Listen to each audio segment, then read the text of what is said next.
Hey everyone, this is the Monsgeek M1W, a 75% exploded layout aluminium keyboard with a rotary encoder. And it's wireless! Yes, Monsgeek has finally introduced a wireless range of keyboards to their collection, starting with the M1W.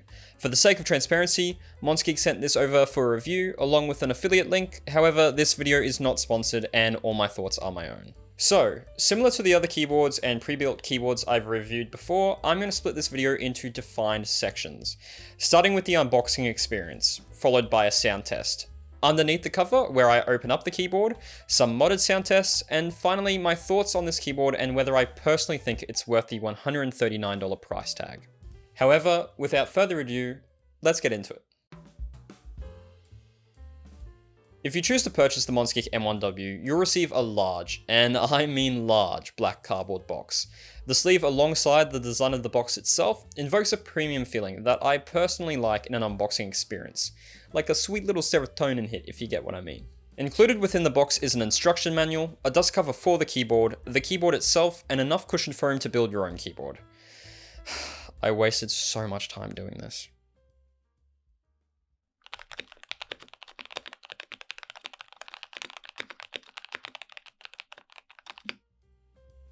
There's a secondary compartment which houses a metal keycap puller, a switch puller, a second set of plate mounted stabs which I think is a great addition, a coiled USB-C to USB-A cable, a set of extra Teflon pads, an Allen key, a USB 2.4 GHz receiver, and a sheet of tape if you'd like to tape mod the keyboard. Whew, that is, in my opinion, insane. But, how does it sound out of the box?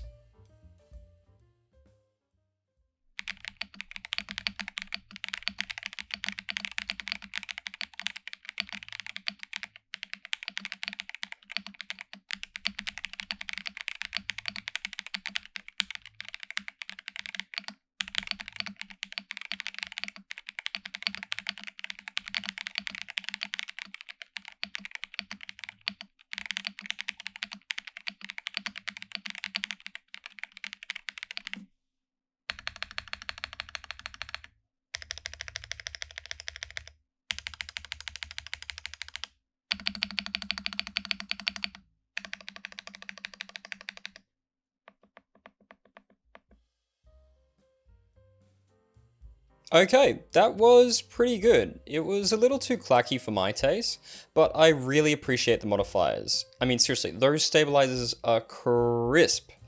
But let's see how Monsgeek did it. Let's take a look inside. To open the keyboard, I'll be flipping it upside down. Attacking these 6 screws on the back will allow us to remove the top case from the bottom. Keep in mind that for most keyboards that come with a rotary encoder, you will need to remove it first. However, in the case with the Monsgeek M1W, they've included enough clearance to simply lift the top case. Within the case itself, we have the PCB, attached with 2 JST connectors, some case pouring foam, and this shiny hard sheet. I'm not really sure what this is supposed to be.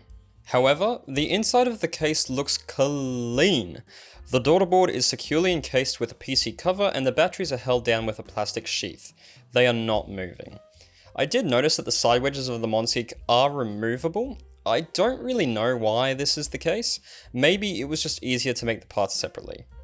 The Monsgeek M1W uses quite the modern gasket mounting style, with 8 tabs that each have an included gasket jacket. I find this to be really interesting coming from a pre-built keyboard, and to me, shows that Monsgeek is going out of their way to make a product more in line with the custom mech keyboard community. The M1W uses double-shot PBT shine-through keycaps. These are pretty interesting, and without the RGB will force you to really learn the keyboard's layout. However, they do sound a little bit hollow in my opinion. This is most likely due to how thin the plastic is, something that wouldn't really be an issue with PBT keycaps or even ABS keycaps. However, it's not the end of the world.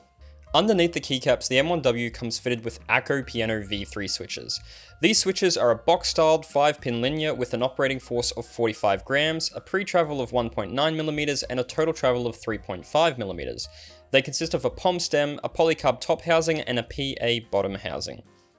Opening these switches up, or at least I can see that they have a generous factory lube coating on the stem, spring, and housing, and overall provide a nice typing experience. Alongside the keycaps and switches we have a polycarbonate plate, which helps emphasize deeper sounds and provides a more flexible typing experience. Gone are the days of dry stabilizers too. Monsgeek has gone out of their way to lube the clip-in set present on the PCB. A nice touch that, in my opinion, does go a long way. But here comes the final test, what every pre-built keyboard fears. Removing all the foam and seeing what the keyboard sounds like bare bones. Let's go.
If you're interested in mechanical keyboards, looking for something easy straight out of the box while also giving you that opportunity to experiment, then I believe the Monsgeek M1W is a great value for money pre-built option.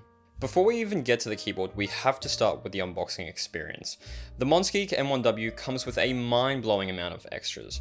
To provide a USB-C cable is one thing, but to provide everything Monsgeek has, all alongside a pre-built keyboard with Echo switches, is something entirely different.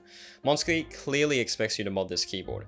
They've sat down, identified their market, and provided something that people interested in the mechanical keyboard hobby could appreciate. Aesthetically, the design of the board is sound, incorporating a tasteful black exterior with shallow cutouts that exposes a slight hint of gold. The Bluetooth switch is kept inside the keyboard, which can be found by removing the enter key. Honestly, I prefer this method, as it removes the switch from the outside of the case, which I personally believe often ends up looking cheap. Overall, the board doesn't experiment, using a simple two-piece design which utilizes a modern mounting style. I'll call it very beginner-friendly. Internally, it's free from any unwanted scratches or imperfections, and it weighs a solid 2 kilos. While your opinion on the sound of the keyboard might change based on your preferences, I can honestly say the Monsgeek does not sound bad. It's not hollow, doesn't present any ping, and stock, with the included modifications, sounds like your typical pea chic, creamy, thocky, poppy, boppy, twisted keyboard. For the average person, this could very well be their preference, and while an argument could be said about the quality of the keyboard in comparison to the likes of the Cycle 7 or the Neo 65, money talks, and for entry-level consumers who don't want to scour the internet for the best switches and shine-free keycaps, they're receiving everything here for $139. So, do I think it's worth it? Yes and no. Let me explain. If you're interested in an entry-level keyboard that, similar to most entry-level keyboards, has a nice marbly sound, weighs a decent amount, has wireless functionality, and matches your aesthetic preferences, I believe this keyboard is 100% worth it. Forget what other people say about the quality of the switches or the keycaps, you will personally know if you want to spend the extra $150 on GMK keycaps and fancy looped switches. Which, at that point, and only at that point, would I recommend alternatives. But that's my counter-argument.